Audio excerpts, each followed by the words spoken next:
obviously this is a new thing, and you shouldn't be judging me for trying because you're an asshole. Please try to offer whatever support you guys can in me trying to make this better. I'm hoping to do this for every session or for information regarding anything that you guys may be interested in as we go forward. So if you want to know the history of a specific entity or creature or even a location or maybe just some world lore that applies to you, we can see what we can do, and hopefully I can make that. I want to make these so that anybody that missed like a session or missed X amount of time, had to leave early, could get themselves caught up whenever they find the time, and to make sort of a log that we can actually use to recall our adventures and see what we actually went through up until this point.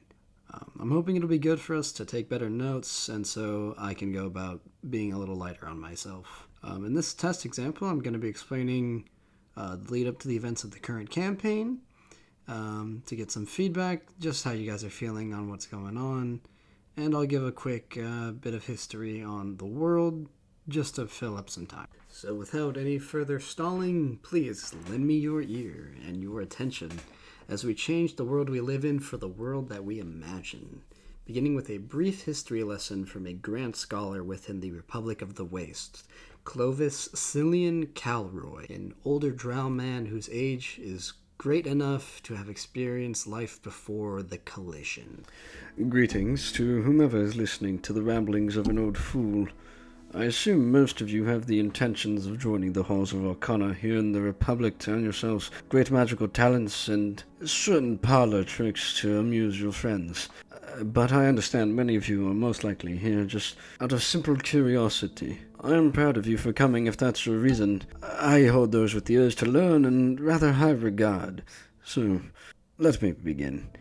This is a rather simplified and unfortunately baseless history of how the world Alaros came to be. At the beginning of existence, if it could be called that, there was nothing. Of course there was nothing, for something may only exist if there was a nothing for it to occupy. That something eventually came to be. The stories tell of a grand beast of wing and scale that was born into existence. By whatever magic or miracle created it is unknown, but the power it was gifted would shape the rest of history forever. This dragon was said to be made of beautiful crystal and glass, that which contained the essence of creation. Emotion, magic, ergo, and matter was housed within the body of this beast. After eons of aging and maturing, the beast wanted to see the world around it, and so it created the first light, Pelor, the Dawnfather. It is said that with this creation, that all of the swirling chaos within the creature was scattered across the blank canvas of existence as light poured through the beast. Soon a world began to take shape. Alaros was created. Following this, life began to be created. The creation wished for itself to be the first that ruled over. Great beasts like dragons, which we hold with regard now, began to roam. But eventually, Pelor had convinced the beast to create other facets of life, which led to the birth of the Wild Mother, Shantae. She brought all of the powers of nature with her and blessed Alaros with the plants and fauna it could not live without.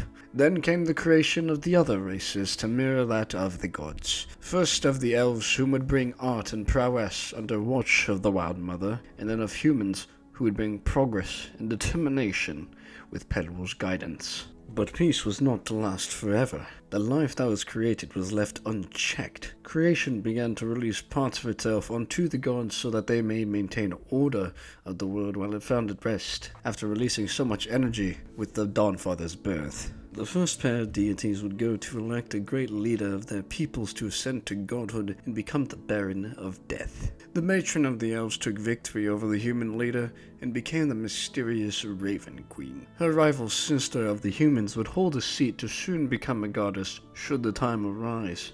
But with its passage, new gods were born and life carried on until nature took its unforgiving course. Ally and brother, sibling and family alike began to turn on one another out of greed and envy.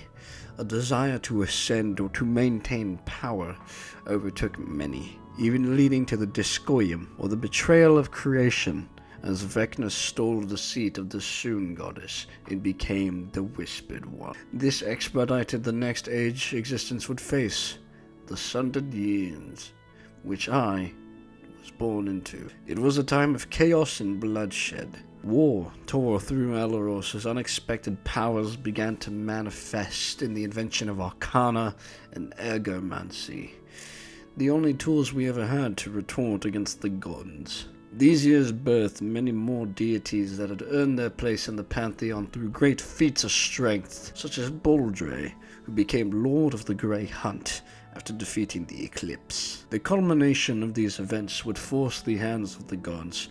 In a test of Ascension, Morden, the Allhaver, would be tasked with the creation of the Frontier Horizon, a massive javelin, filled with the very essence of creation, that which made the lords themselves. Pelor was sent to wield the weapon, while Weejas, the Dream of Maroon, aligned the newly designed Astral Seal, and Heronius, the Platinum Warmonger, guided the strike to bring about the end of this age. With a mighty herald, the Frontier Horizon was plunged through Alaros. The immense power shook the world and collided with all the planes of existence, sending the elements into disarray, creating the divide between the abyss and hell, and layering the many heavens. The material plane saw the scar of that attack in great effect.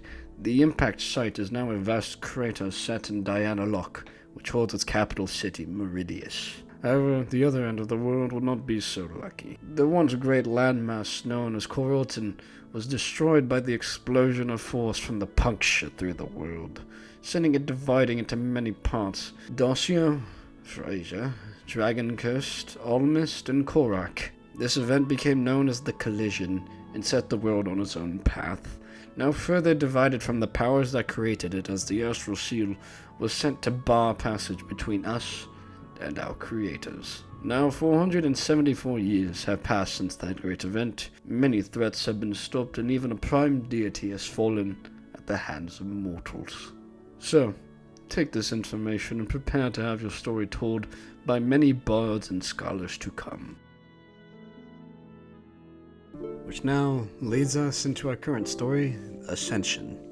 On the continent of Dossio, a group of distinct characters have begun to congregate.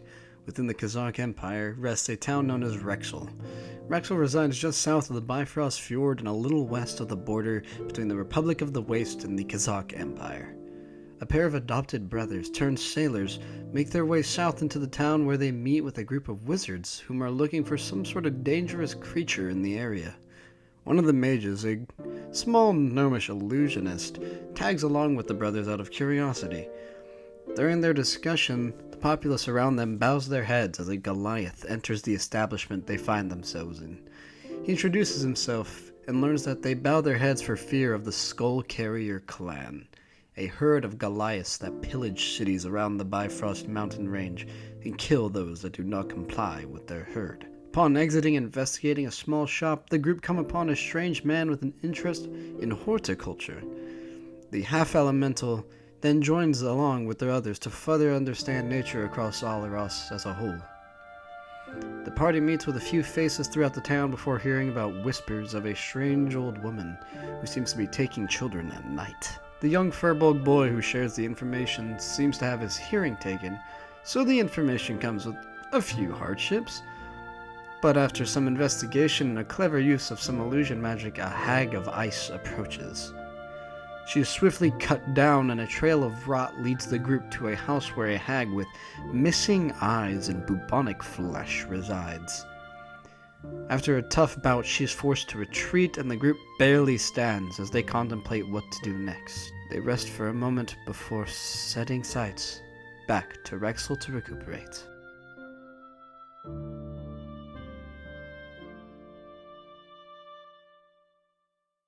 And that's going to conclude the trial test of this. Hopefully there's something to be gained out of this.